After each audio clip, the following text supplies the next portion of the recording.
Attention bobsled riders! You will soon be embarking on a thrilling podcast down the icy slopes of the Matterhorn. So please remain seated, keeping your hands, arms, feet, and legs inside the bobsled at all times. Auf Wiedersehen! Hello, Yodelers! Welcome. This is the Matterhorn Yodelers. I am your host today, Peter, with my co-host, Jason and Jerky. And today we're going to have some fun at Disneyland today. Yay! Yay! I love Disneyland. Disneyland. When will it open? So, yeah, right? Yeah, who knows? Heaven knows. So today we're going to talk about some of the little secrets, the little tidbits that a lot of people do not notice, or if they do notice, you realize has no real reason of being there for the most part. They're just random things that are there that kind of like have a special magic to them. Mm-hmm. And we're gonna kind of tour through Disneyland. We're gonna go land by land, and we don't have enough time to hit everything. Well, we're probably gonna come back to this topic many times because we were doing that research, and there's a lot. There's so much. I was going through. I was like, that could be an episode. That could be an episode. That could be an episode. Right. Oh, So man. we're just gonna highlight on some of the ones that when you walk around the land. This will be information that, like, when you go with your family and friends, you're gonna look really cool or really nerdy. Yes. Be that pedantic little guest, like tour guide. Oh, you know. totally. You're gonna be like, oh, did you see this? Well, this is a reference to this, and that is a reference to that. Yeah. So we're going to indoctrinate you in lots of absolute nonsense, but is very special, and what makes Disneyland special for sure. For sure. So let's start off on Main Street. Oh, can we do the entrance? Yes, let's start with the entrance heading into Disneyland itself. So at the entrance of Disneyland, you see red bricks leading you into the park. And why, you ask? It's to give the guest a feeling of walking on the red carpet. I was like, that's so nice. That feels so special. They gave me the warm fuzzies. That was a warm fuzzy. I was like, oh, copy and paste that. That was good. Throw that in the notes. Walt actually wanted red curtains on the tunnels, as if you were walking into a movie. Oh, that's cool. But there was no real logistically way of doing that because of the rain and all that stuff of how to preserve that. So they decided to nix that. Wow. Yeah. That was good. Okay, let's continue down Main Street. So as you enter on Main Street, we're going to enter on the right side of it. And on the right side, we have the Opera House, which a little random fact about the Opera House, that is actually the first structure that was built on Disney property. That was the old lumber house that they used to build Disneyland. So that was the first structure that was built, was in the location of the Opera House. But that's not what I wanted to talk about. What I wanted to talk about is, because the Opera House is home to great moments with Mr. Lincoln, but before you get there, right in that entryway of entering the Opera House, there's a bench there. And that bench is very important to Disneyland or / Disney history. It all starts there. Literally, the story of Disneyland starts in that entryway. There's a bench, a park bench, and that park bench originates Griffith Park in Los Angeles, and that's the park where Walt Disney would take his daughters to go ride on the carousel. And as the story goes, as he would watch his daughters on the carousel, he would think and say to himself, I wish there were a place where the children and the parents could have fun together, which that would eventually come decades later into Disneyland. So, like, it's really cool to see that Disneyland Stole the bench. And then Well, people, it's funny though, because there's a thing about the bench where, like, Disneyland claims to have the bench, and so does the Walt Disney Family Museum claims to have the bench. And so I like to think of it as, I'm sure Walt sat in more than one bench and thought about this.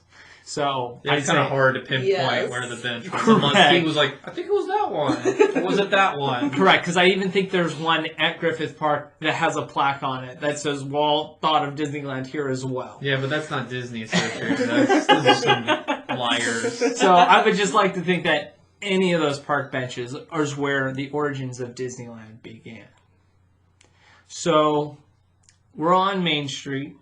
And what's the first attraction you see on Main Street? None other than the train station. Jackie, why don't you tell us about the train itself? So the train, the part of the train, there's a, what is it called? Like an attachment? I don't know. An A additional caboose. a train car, another train car. cart, and it's actually the only train cart that is original that's still in the park today that was there when the park opened. And that is, and it's named after Walt's wife, which is called the Lily Bell. And, it's not on every train. And so and it doesn't come out every day. It just comes out on special times, and inside it's like all red. It's decked out. It's very fancy inside. It's got that red velvet kind of feel to Fancy it. chairs. Yeah. And so you can actually go in it generally on a tour that Disney does. Yep. It's like a day with Walt, I think. A walk in Walt's footsteps. Walk in Walt. A walk with Walt. I think that's what it's called. Yeah, so you can actually see the Lily Bell. I had an experience where I was at the park with my father. My dad asked a question about the Lily Bell cart, and the train conductor was all like, "Do you want to see inside?" And my dad jumped on. I was like, "Yes." And we got. It's probably gonna be like a top 25 day for him at least. Oh yeah. And so we got to go inside it. I mean, not too far into it. And he got to sit on one of the chairs and take a picture, and it was a pretty magical moment. So. Yeah, they tend to save that experience for with Club 33 members and things like that. So it's definitely a rare occurrence. If you're lucky, you can ask a cast member, But don't expect. it. If it happens, it happens. If not, then you can observe it from the outside. Yes. But there is a special luxury train car on one of the trains. Yeah. So, thank you for that. So, we're traveling down Main Street, and let's say you're walking down, and you know it's going to be a long day. You've got your jacket. It's winter time right now. But in California, it tends to still be warm. So you want to go store your jacket away. Let's head over to the lockers. So as you walk down Main Street, halfway down Main Street, you make a right to the lockers. Well, right before you get put your jacket away, there's this brick wall. And you might say to yourself, who cares? It's a brick wall. But this brick wall is known as the test wall. It's very interesting because if you actually look at the wall, all the bricks are different. The style of laying the bricks are all different. And this was a test wall for when they were building Disneyland to test the different styles of bricklaying and how they would look. And so that's how they decided how they were going to do bricklaying throughout the entirety of Disneyland Park. They were going to demolish the wall, but they kind of ran out of money, so they just kind of built around it. And you can still enjoy that brick wall today. So you can point that out to your friends and family and be like, this has been here since the very beginning. And its purpose. The very beginning. Ooh, I've got a fun fact. Go for it. There are mailboxes on Main Street, and those are legit mailboxes. You can mail, back in the day, before we had social media, there were postcards, and you would mail them to your family or friends from Disneyland. Well, you can still mail it through that, and they'll stamp it from Disneyland. Give it special, so people tend to do that with like Christmas cards. Yep. They come there and they'll mail off their Christmas cards from there as well. So I was like, oh yeah, I forgot about the mailbox that they still operate. It's a fun thing to do, that's for sure. Do they even sell postcards anymore? Yeah, they do. Yeah. They do. Okay. Not as frequent as they used to, but you can find them still, for sure. Okay. Ooh, I've got one more. Go for it. So there's Miss Tilly. She is the mannequin who works the Main Street Cinema. Her cast member name tag says she's from Marceline, Missouri. What's significant about that, Peter? That's where Walt grew up. So it kind of pulls you back there. Kind of the inspiration behind Main Street itself. Yes, is that it's the time period of when Walt was there. Yes. Also, the American flags only have 45 stars on the buildings there. Also, they don't have, since it's not a flag standard, they don't have to have a light on it. So Correct. They can have it flown in the dark without, like, offending people. Yes. Or disrespecting the flag. So, yeah, that's kind of pretty cool about, taking it back to the time period of Missouri and where Walt's coming from and the theming of that. Also with Miss Tilly, that is the name on the boat on Mount Mayday at Typhoon Lagoon. Oh, yeah. Oh. So that's what I got for Main Street. That's great. So let's move on. We've crossed through Main Street. We could honestly spend an entire episode on Main Street. We'll probably talk a little bit more about The windows on a future episode because boy, is there a lot of information just on the windows on Main Street as well. So we'll come back to that a little bit later, and probably as we end our day at Disneyland, we'll make our way back onto Main Street and pick on a final couple details I want to point out. So let's head on. Let's head left. Let's go to Adventureland. One little fact that people may not realize is that the Tiki Room shares this building with the Jolly Holiday Bakery. It's the same building. Mm-hmm. So like if you stand in that entry point in between where you see the bakery and you see the Tiki Room, you say that it's the same building. They're not two separate buildings. So like you see that drastic theme change. It's one of those things that once you see it, you can't unsee it. Mm-hmm. It's just crazy like how well Disney does a good job of changing that theme on a dime. Oh, yeah. It's very seamless. Yes. And then you have like the restaurant that was there for the Aladdin's Oasis. Yeah.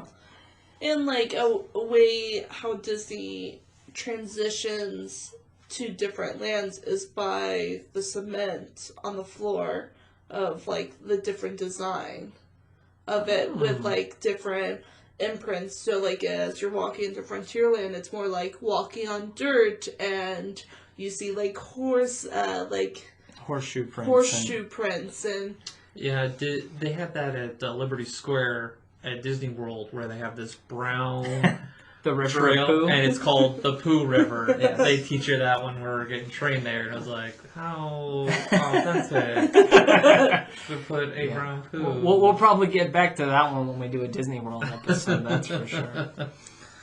All right, so now we're in Adventureland, and I want to share this next one has a very big origin. This one dates back to a book that was released in 1955. It was a little golden book. Now those are our Yodeler Jackie here. She's looking over at her book over here. She's got a little gold book as well, and many of our followers, I'm sure you guys read many little golden book. Well, this one was called The Little Man of Disneyland. Okay, and how this one goes is that there was this little leprechaun. I wrote down his name. I forgot his name. But he grew up in an orange grove in Anaheim, California, where one day Mickey, Donald, and Goofy came, and they were planning on moving the orange grove so that they could build Disneyland. Well, they ran into the leprechaun, and so the leprechaun's like, "What are you doing?" And he says, "Oh, well, this is what we're doing." So they took the leprechaun to the studios and showed him the plans as to what they were going to build there. And he goes, "I'll let you do it under one condition, that I get to live there." And so he lives in Adventureland. And for years, that's all it was just a story about a leprechaun that lived in Adventureland. It says to keep an eye out for him, but you couldn't really ever see him. Until I never saw it until you showed me like 3 years ago. I was Correct. blown away. Well, I mean, it's relatively new. As of 2015, Okay.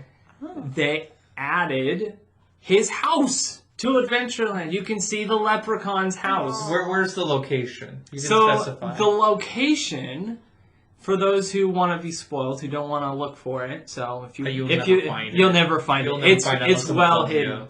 So if you're walking down Adventureland, you see the sign for the Indiana Jones adventure, the Temple of the Forbidden Eye. If you take a look at that sign and where that sign is attached to the tree, go to the base of that tree and kind of look around. You'll see a little door, a little placemat, a window, and a little chimney spout. Yes. Oh. And that's where the little man of Disneyland lives today.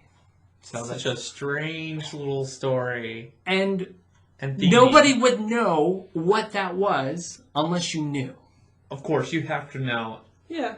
Because you look at it and be like, well, that's weird, like a little house. there. Correct. If you found You're it like, one day. Chip and Dale live there or something, but no. Yeah, so it was a special thing that they added for the 60th anniversary of Disneyland.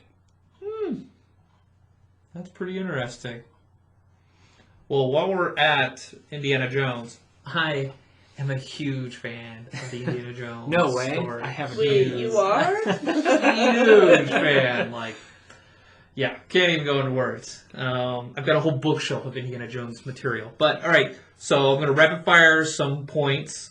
So the vehicles in the queue, there's a truck that is from the movie Raiders of the Lost Ark, and you have a minecart from Temple of Doom. I've walked through that so many times. Never thought that was in the movies. They're actually from the movies. Blew my mind. I was like, what? All those times. There's a skeleton hidden in the temple and can be found showing Disney magic because he's wearing Mickey ears. And so I remember finding it, but I was like, oh yeah, I forgot about that. There's also Eeyore's parking lot sign in the projection room. Do you know the origins of that? No, but I've been looking for so long. Not the I've origin, never but found I've it. never found it until someone took a picture of it and was like, it's right there. You have to ask a cast member because they've got a flashlight. Because there's always a cast member there, and he'll point it out. He'll be like, it's right there, and he'll shine a light on it. But the origins of the Eeyore parking sign is that when they were building the Indiana Jones attraction, they had to build into the parking lot of So it's Disneyland. Eeyore's parking. And that was Eeyore's parking lot was right there. And so that's why Eeyore's parking sign is located in the attraction. How cool! I like that. All right, last fact. There's a restroom in the queue. Which I didn't even know about. Yes. I wasn't even aware And of that. I'm assuming it's by the drinking fountain that's in the queue. That's where I think it's at. I've never been there. I think I've seen people go.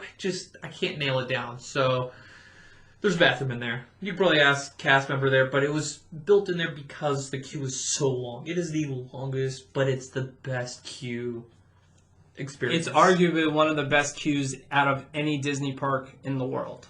I love it. That's all I got for Indiana Jones. Great. Well, now we're moving on to New Orleans Square, which I know So much. Jacob's got a lot on this So one. much. Did you guys know that there's a flag of Louisiana that's flying in New Orleans Square? Where at? I have no clue. Oh, okay. It's just close. it's up there. It's in there. It's on one of the it's buildings. flying. Yes. I had no idea. Blown. I was like, well, that's really into the theming. And There's actually a funny story when they opened New Orleans Square. Walt invited the mayor, and the mayor's all like, "Oh yeah." Oh, Walt's like, "Yeah, it's just like New Orleans Square, but cleaner." And he did not like that. The mayor did not like that. there's not drunken partiers. Oh gosh. Well, we all know Disney is swept like what every 20 minutes. Every That's 20 right. minutes. Every That's 20 right. minutes. Good luck, Mayor of Louisiana. So there is a brick. There's a bricked up sunken archway in the Esplanade along the riverfront, out in front of the Haunted Mansion. It's canal in New Orleans Square labeled 1764. is all that remains to unify this super theme that Imagineers were trying to do. So the plan was called for a crypt next to the Haunted Mansion that would lead you to a treasure pirate-themed tunnel system along, it would connect Haunted Mansion, Pirates of the Caribbean, and Tom Sawyer's Island as this giant theme interconnected in New Orleans Square. It's a great story arc that I wish came to fruition. But it's still there, but it would have really super themed the whole park. So it's supposed to connect. So you would enter in the crypt, which is Jean Lafitte, who was a famous pirate, smuggler, and American hero. He helped Andrew Jackson in the Battle of 1812 and the Battle of New Orleans. And so it goes into and you'll see the Lafitte, theming throughout the area. You'll see the anchor that's there that transitions you from Frontierland to New Orleans Square. It's there, and it has been in the park, and the plaque has been there for years. Yep. There's pictures of it from early time of Disneyland. And so it's been a part of Disneyland's history, and it's part of the theming throughout. There's been restaurants and trading posts, and there's the landing point as you getting onto the ride at Pirates of the Caribbean. It's named after Jean Lafitte. And so it's this story that goes, and there's an Imagineer, I forgot his name, but he wanted to connect all of it together, or bring back the theming that Walt originally themed for. I think New it was Orleans. Mark Davis. Was it him? I think so. I could be wrong. But there was one that was trying to bring it back when they were trying to build up New Orleans, or they were bringing it back up. And I think that's why the rumor of the 1764 is 200 years prior, or prior to the birth of this Imagineer, and that's where that comes out. So you'll just see this archway, and you see it here, and you're like, that's weird. And that's like a symbol of this giant idea of where they wanted you to enter in the crypt at the Haunted Mansion, and it would take you to the catacombs, where there would be pirate bones from the victims of Jean Lafitte, and you'd go to Tom Sawyer's Island, and there would be, instead of Fort Wilderness, there would be a pirate ship where there would be treasure, and there would be a little restaurant, and kids can get little drinks with Pop Rocks, what they said, that was really popular in the 80s, Pop Rocks.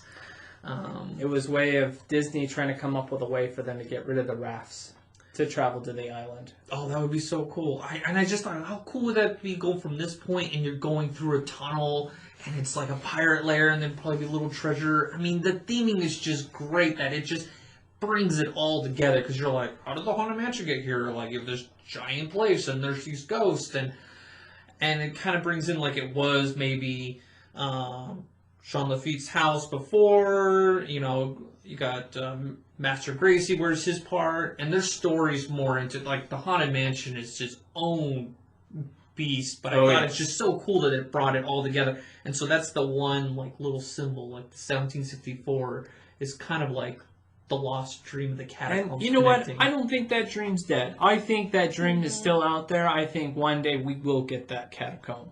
I think so. I think eventually, that they'll revisit that idea, because I still think that is an amazing idea, and I wish they will do it. Let's get Elon Musk. He'll just tunnel his way from there. That's probably what it is. Logistics of tunneling up. Yes, that would be rivers it. in America. You would have to basically, you'd close the rivers again and all that stuff. Yes. So it would be a logistical nightmare to make a new tunnel. Oh yeah. And have it come up Structurally.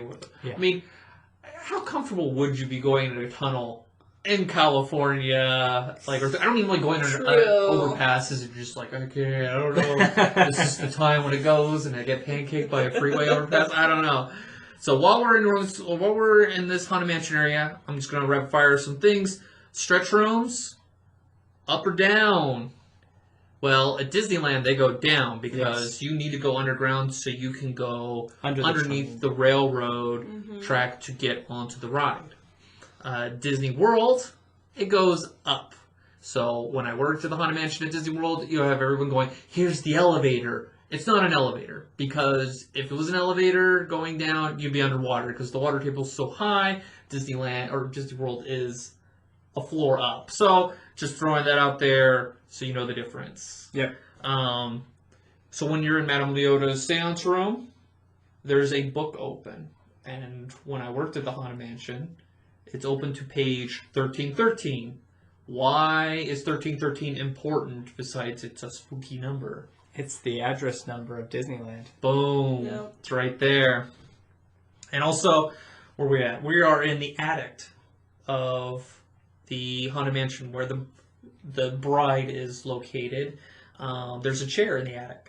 Oh, no. I'm going to do Andrew Jackson first. Then I'll talk about the chair. And that'll segue me to the other part. So Andrew Jackson, his boots and uniform are there, which Andrew Jackson worked with Jean Lafitte. And Andrew Jackson was at Fort Wilderness before they shut it down.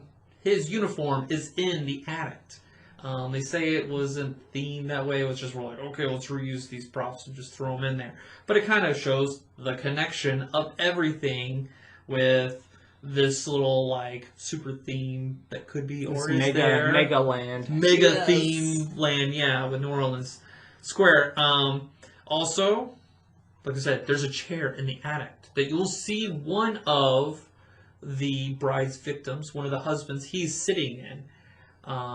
And that same chair is seen in Pirates of the Caribbean, where you'll see Jack sitting in it right before you're going up and leaving the ride. You'll see Captain Jack Sparrow sitting in this ornately carved chair with all the treasures. That same chair is depicted in the Haunted Mansion. Crazy. Yeah. It's all coming together. Follow the lines. This is a conspiracy theory I can get behind right here. All right. So takes you to the Pirates. Before you go into Walt Disney's, or before you go into the Pirates of the Caribbean, in the iron, fencing above the ride, you'll see the initials of, what do you guys think? Walt and Roy Disney. I was like, that's so cool. Didn't know. Peter, did you know? I did not know. Oh my goodness! I got one! You got one. You got one on there. That's for sure. All the times you look and you stand online, and it's so subtle. It's there, and you're like, oh, that's so cool. Spooky one. We've all heard this. There are real bones in Pirates of the Caribbean. Ooh. I think there's only one. There's just the skull. There's the skull, but there's also a skeleton that shows indication that it possibly is as well. Oh. Because they've shown pictures throughout the years, and they've seen that this skeleton is decaying more than the known fake ones. And so, yeah. And so you wonder, is this just like,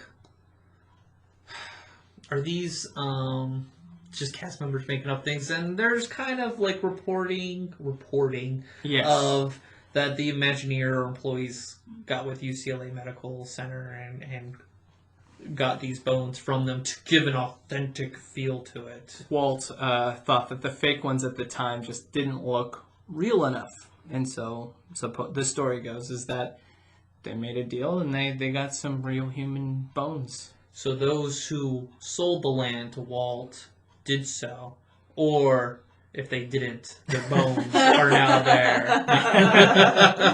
Now that's a conspiracy theory I can get behind. No. So as we're exiting Pirates, you have the Pieces of 8. Do you know where that is, Jackie? No. That's the gift shop. Yeah. Oh, okay. That's So the pirate store. it's very popular. The name comes from the gold and silver money pieces. They're broken into 8s. Back then you can cut up money. You can do it now, it's not going to worth anything, right? And so that's where the name comes from. Also, I heard that the Pirate League each has a piece, and it's 8 of them. So there's that idea. So there's a monkey chandelier, and there's a monkey on a chandelier in there, and that's the inspiration for Little Jack from the movie. Aww. And then Jack Sparrow's voodoo doll, it's there in the Pieces of 8 store. It's behind the silver chalice. So if you're a huge Pirates fan, look for it. It is one of my favorite gift shops at Disneyland. it's got a great theme. Yes. It's like it is. It was cooler when they sold the guns. Oh yeah, before they turned them into like. Oh yeah, when they were like they look like real guns. They looked like real guns, and then they put the orange caps on them, and now they don't even sell them anymore. Yeah, then they turned the like Woodstocks to blue Yeah. and orange. Yeah, so we grew up. They were like real guns. Like my parents, they bought me one that Yeah. it looked real. Uh-huh. It looked real. It was metal. Yeah, It was so heavy. cool. I remember playing with it. Oh, I learned how to like twirl it around like I was a gunslinger. It was a legit piece of toy. Yeah. All right, I'm going to take you there. There's one more thing in the Pirates area. You have Club 33. For those who don't know, it is a super exclusive VIP Disney club, and it is really expensive. Do you know how much it is to get in, Peter? It's like 10 or 20 grand. Or It's like something 25. But the thing is, if you even have the money, it's There's a wait list. long wait list. I heard it's up to 15 years. Yeah. Mm-hmm. And so you get the annual, like you get the membership, and then you got to pay an annual fee, which is like $10,000 Yeah. annually. So I can see a lot of people signing up, and if you have the extra money to spend 30 G's for a membership there, but there's an elevator that takes you up, right? And then Yes, like, there's a restaurant. I've been in the lobby. Yeah, we've been in the lobby before. We did a tour. We did the Walk with Walt tour, and they let us stand in the downstairs lobby of the club, where we got to take pictures inside the elevator. Ooh. Yes. Mm-hmm. And so at one point, it was the only place in all of Disneyland that served alcohol until Star Wars Land. Correct. Galaxy's Edge was created and opened. So it's very subtle. It doesn't like announce itself. You'll like walk by it and you'll have no clue. But it is, for those who know, it is super exclusive, and it's like, Well, and now with like the remodel of Club 33, the old entrance has like the 33 sign next to it, but that's not the entrance to the club anymore. They moved it. they moved it. They moved it. Okay. So, They moved it into a place that a lot of people are upset about. yes. The Court of Angels. Do you know what the Court of Angels No. is? With the big staircase. It was this like big secluded outdoor Oh, space yeah. that had like a spiral staircase that went It upstairs. was like a place to eat lunch. Yeah, if you it was walked in. really nice and peaceful, but they blocked it off, and a bunch of Disney fans were sad that they lost their Court of Angels. Yeah. But supposedly I heard Disney's working on making it so that it can come back one of these days, but we'll see. We'll see.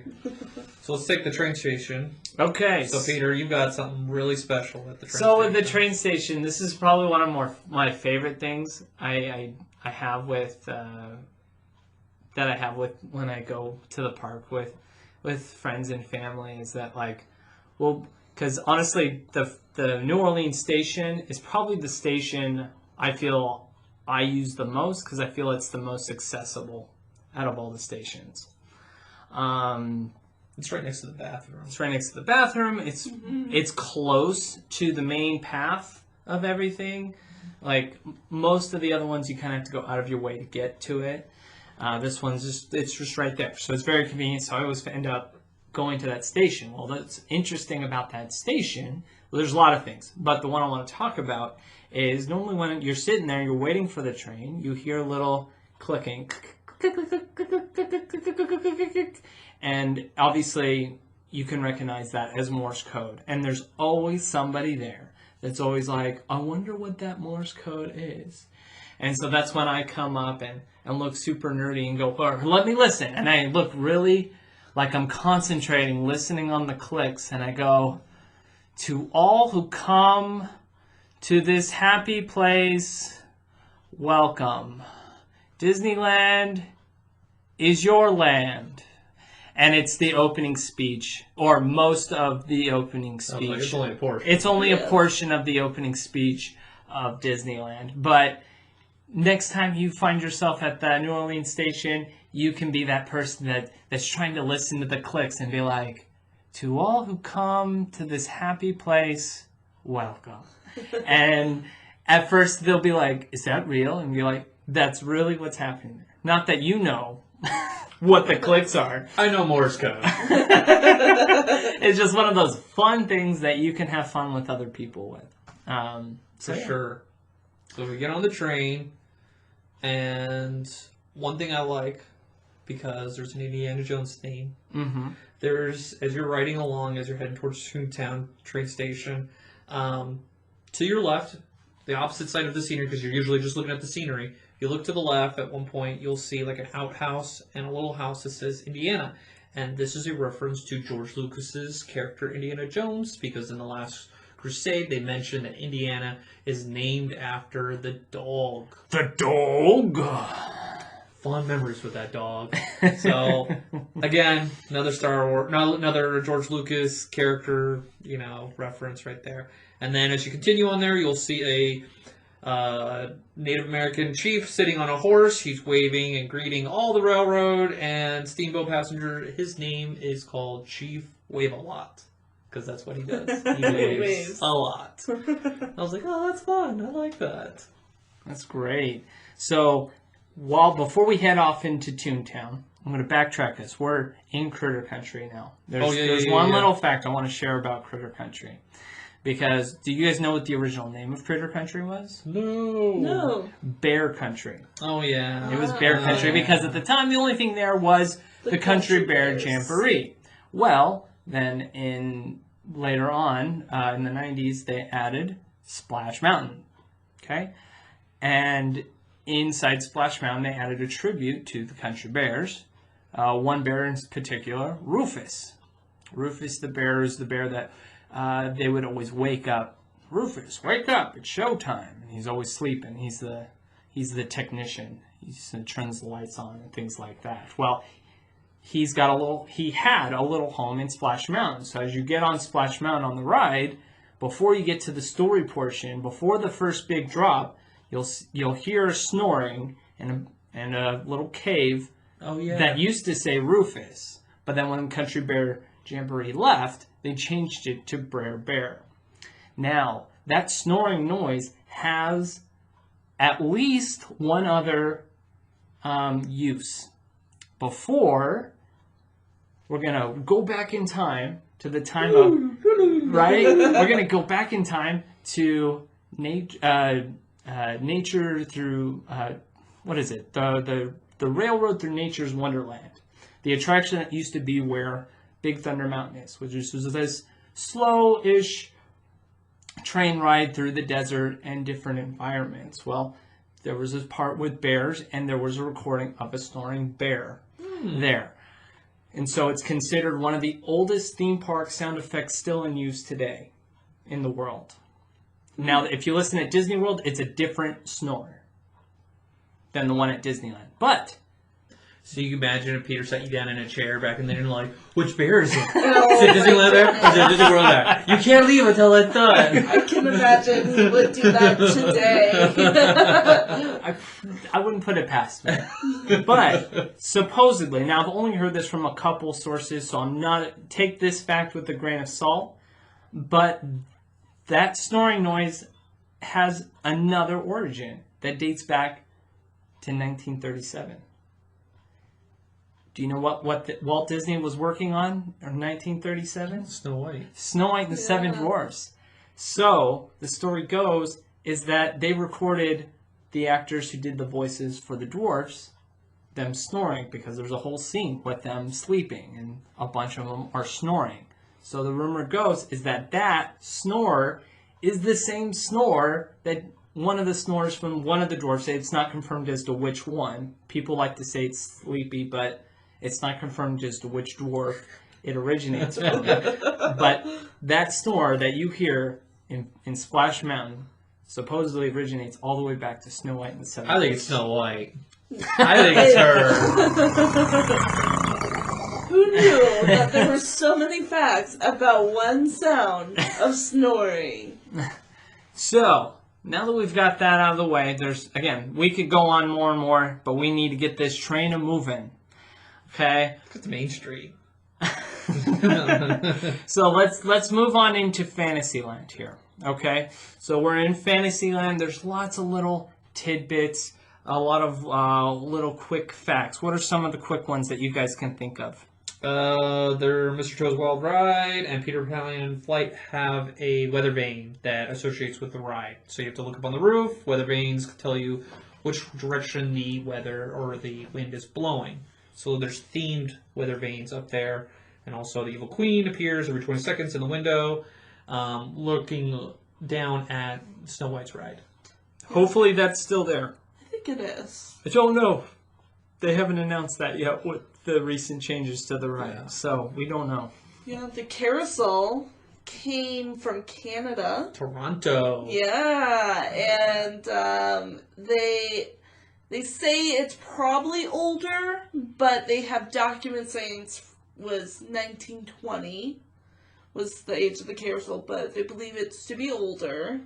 And how much of the original that's there, I think that remains to be... It's one of those things. If you bought a boat and replaced all the outside portions of the boat, is it the same boat or is it a different boat? It's one of those situations. Like, how much of this is really the same? Yeah, but with the carousel, there is all the horses on the outside are the most decorative horses, and they have the most detail. And one of the horses is called Jingle. Jingles. And this was Walt's favorite horse. Walt's wife's favorite horse. And Walt's favorite horse. Oh, okay. You like what your wife likes. Remember? That's true. That's true. And You like what so you like. this horse, Jingle, is also called the lead horse. So before the, technology got better and the ride system, the cast members would keep an eye on Jingle of how many times it would go around to control the ride. So Jingle is considered the lead horse. I did not know that one. Yeah.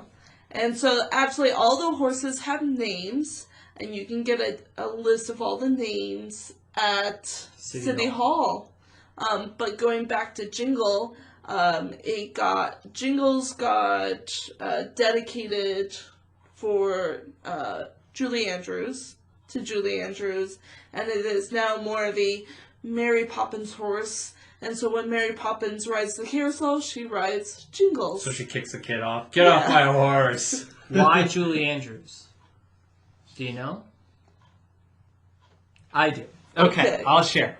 So the reason why Julie Andrews got her own horse wasn't because of Mary Poppins. That's just they did that because it's presumed it's because of Mary Poppins. It's because she was the ambassador to Disneyland during the 50th anniversary. So if you look on the horse, it has a little 50 on it as a sign of her being the ambassador of Disneyland during that celebration. So where's the 49th ambassador?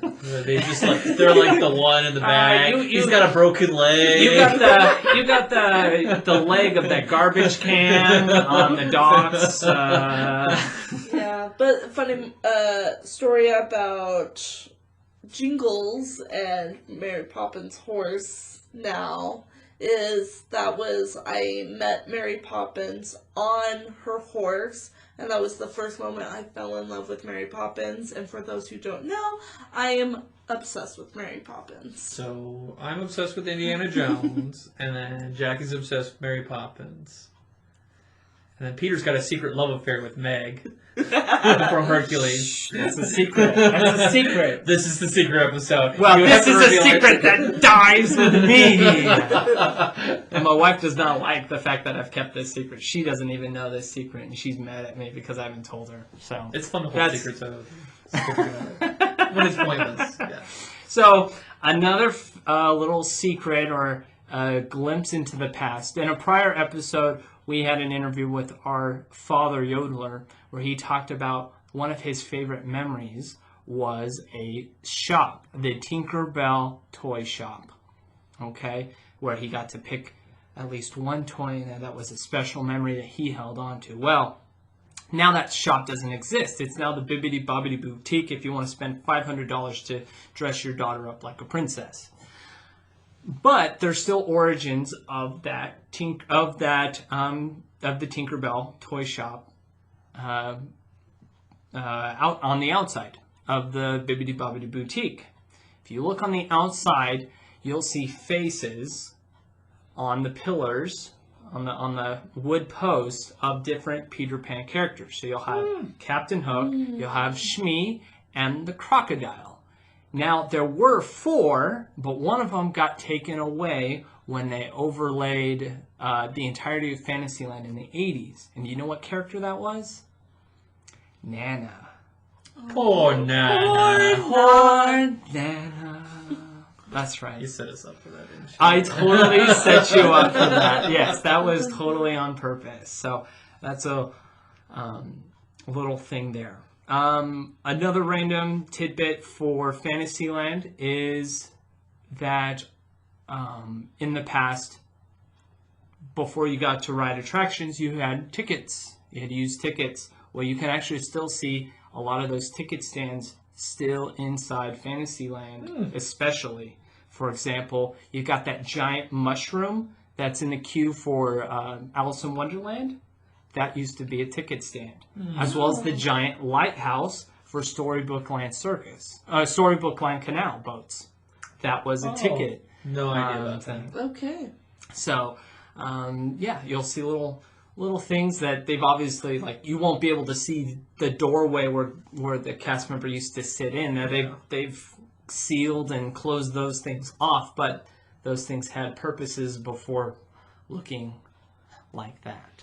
So, let's do a quick rundown because we are the Matterhorn Yodelers. Let's at least get a good Matterhorn secret out there. I got one. Go for it. There's a basketball court inside the Matterhorn.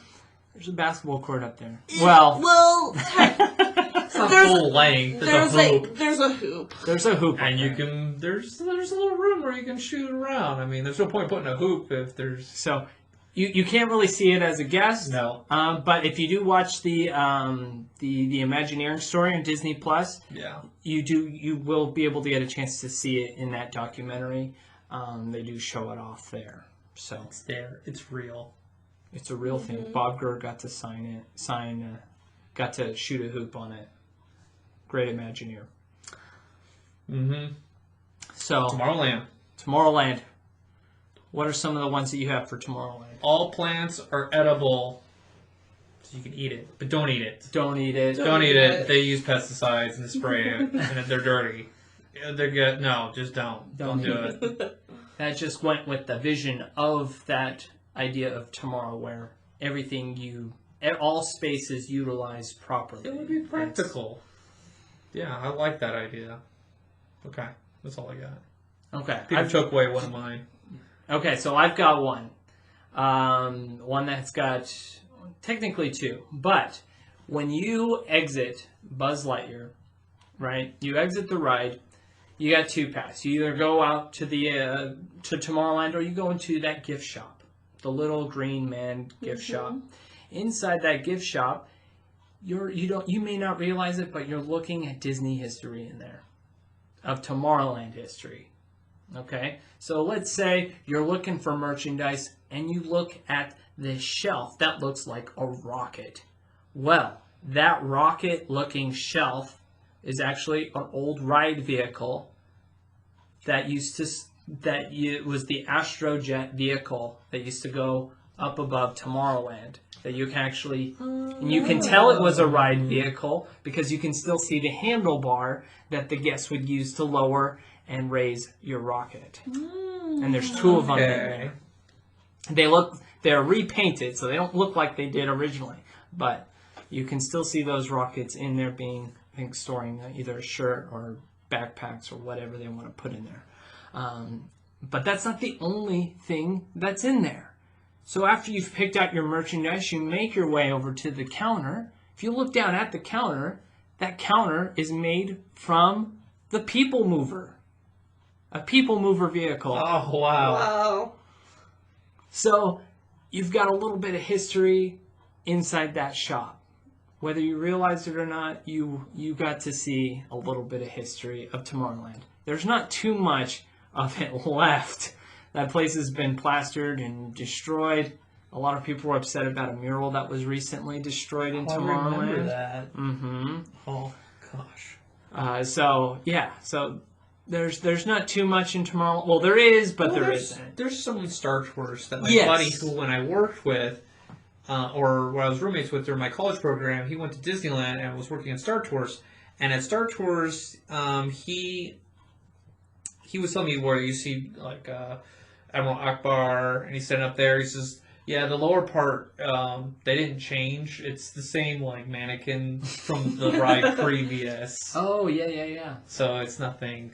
I was like, oh, that's pretty interesting. But also, while you're waiting in that queue, you may hear an announcement for the calling of passenger, Mr. I can't even say his name. Do you know how to say the name? Egroig. Sakul.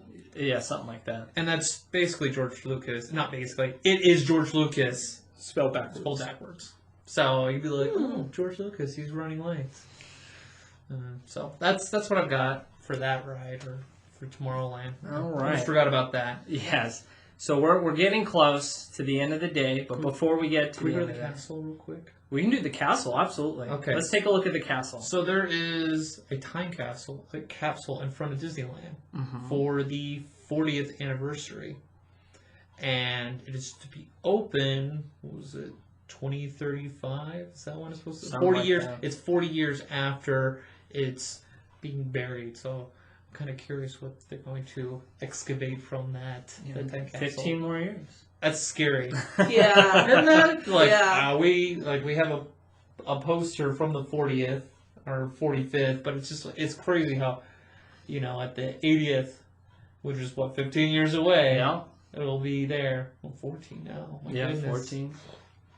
We'll see. But I thought that was cool that they have a time capsule there at the castle. Okay, so I've got a couple little random ones that you can look out for when you're walking around. They're just fun. For example, they're the little toaster, the toasty roasties. That's what they're called. Oh, the guys yes. that rotate. Yeah, so if you go popcorn. around and look at all the different popcorn carts in the different lands, they're all themed differently. And you can tell if you walk up to the cart, you don't have to buy the popcorn to see this, but you'll see these little toy figurines just turning the popcorn. They're running the popcorn machine, and they're themed differently. You'll have like Ghost in front of the Haunted Mansion. You might have a clown in Fantasyland. I like the Rocketeer. The Rocketeer in Tomorrowland. Oh, and, that's my of favorite. course, the Yeti in front of the Matterhorn. The Of Yeti course. is roasting some popcorn. So that's something to keep an eye out for. Also, the garbage cans. Garbage cans are themed throughout all different lands. Yep. The one I want to point out is in Galaxy's Edge. And we'll probably get into more Galaxy's Edge Easter eggs probably later on. Sure, that's not a droid. No. So the garbage can has a number on it. And I don't have the number listed at the top of my head, but that number on the garbage can is the number that Luke Skywalker tells C-3PO which garbage compactor they're in. And that's listed on all their garbage cans over there. That's cool. Good theming there. Right? Good job. It was a fun one. When I saw that, I was like, that's cool. It's you just when you see Imagineers, you're like, I see what you did there. Somebody watched Star Wars. Someone did their homework. Okay, so now it's the end of the day. It's getting dark. We're heading back down Main Street because, well, as we head out the exit. So I've got two more left, and they're about lights. Okay, the first one is at the refreshment corner. Okay, so if you look at the lights in the refreshment corner, they're yellow, red, yellow, red, yellow, red. Well, as you look at all the lights, you'll notice one light bulb that has both of them. And this has origins all the way back to 1955 when they were installing all these little popcorn lights. They ran into an issue where they added them on two opposite sides, and when they met in the middle, they realized they were off.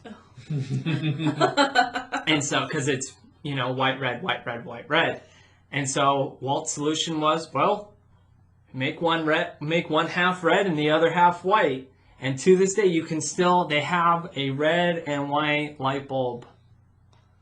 That's split. It's King Solomon's approach. Just cut it in half. Just cut it in half. And to this day, you can still see, and it's not like it's not like Disney can just be like, okay, we're just going to redo it all now. Like, that would be an easy solution for them. But because that has a Walt touch, they've kept that in there to this day. Okay, and now we're going to close things up. I might get emotional right now. So this little thing, probably most people know. And this is the light at the firehouse. So for those who don't know, which you probably do, because this, in my opinion, I think is probably one of the more well-known things. I don't know this. So You will as soon as I tell you. You'll know it. Like, this is very well known. So, as most people know, Walt he had an apartment above the fire station on Main Street. Okay? And he visited Disneyland often. And a tell sign that Walt was in the park was that he'd always leave the lantern on above in one of the windows to let the cast members know as well as the guests know that he was in the park that day. He wasn't one of those CEOs that he opened things up and then never showed up. Undercover boss. He shows up. He wasn't one of those CEOs that would just only show up for big events. He went to Disneyland often because he loved it. You knew he loved Disneyland. He would go there so often. He's a tinker. You just keep going. Oh, totally. He would show up before the park opened and would drive his Main Street vehicles up and down before the park would open. He loved Disneyland.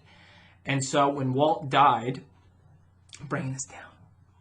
When Walt died, Disney management decided to keep that lantern on as an indication of Walt always being present at Disneyland. Sorry, I'm getting emotional right now. So,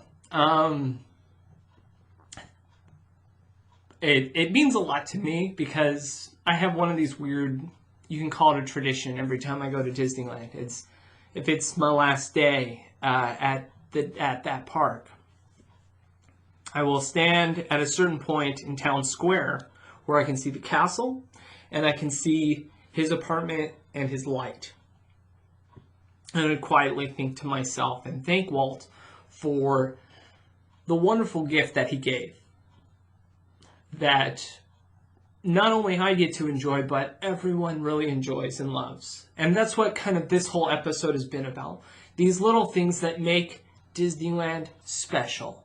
All these things that we've talked about, they didn't have to do any of these things. They didn't, you don't go into the park going, oh, I want to hear that snoring noise on Splash Mountain. That's going to worth my ticket. No, they didn't have to do these little secrets. They didn't have to show those little tidbits. But they have them there because it's part of the magic. It's part of the experience. And I think Walt's Lantern is the perfect example of what makes Disneyland truly special. And that's kind of the note I wanted to leave us on. That, we would not have what we love today without that man, Walt Disney. Sorry, I'm really losing it. So it starts with the bench. It starts with the bench and it ends with the light. That's what. And the light continues to show that he's there, and the dream continues. So it's a continuous dream, and I think it's really beautiful. Yeah. I had no clue about that. Oh, really? And I think oblivious, and I think it's very poetic and very beautiful, and I really appreciate you sharing that. I will certainly appreciate that tidbit. So let us know. This is up on you guys. Let us know what your favorite secrets were. If there were one that surprised you, or ones that we didn't mention, because again, there's hundreds. Oh, there's so many. There's hundreds of them. Share, just participate. We're gonna do our best to try to post some of these pictures of some of these secrets on Instagram. We'll do our best. But comment if you want to see certain pictures. We can definitely post them to where you can look for them or be like, what are you talking about? Like the little house, that's a good one. Yeah. But and if you like this episode, don't be surprised if we do another one, because this was a lot of fun for me to work on, and I'm sure my fellow Yodelers enjoy. Yeah, I was doing like a myths one, or especially with the Haunted Mansion, that's the tip of the iceberg. Oh yeah, even just doing individual attractions, Pirates, Haunted Mansion, Small World, things like that. So we'll definitely dive more deeper into more secrets, and we'll even go into Disney World. So let us know. You can follow us on Facebook and Instagram, as well as email us at thematterhornyodelers@gmail.com. And until next time, auf Wiedersehen. Thank you for joining us on this week's episode of the Matterhorn Yodelers. Please remember, before your bobsled comes to a complete stop, to follow us on Facebook and Instagram. And remember... Remain seated, please. Permanecer sentados, por favor.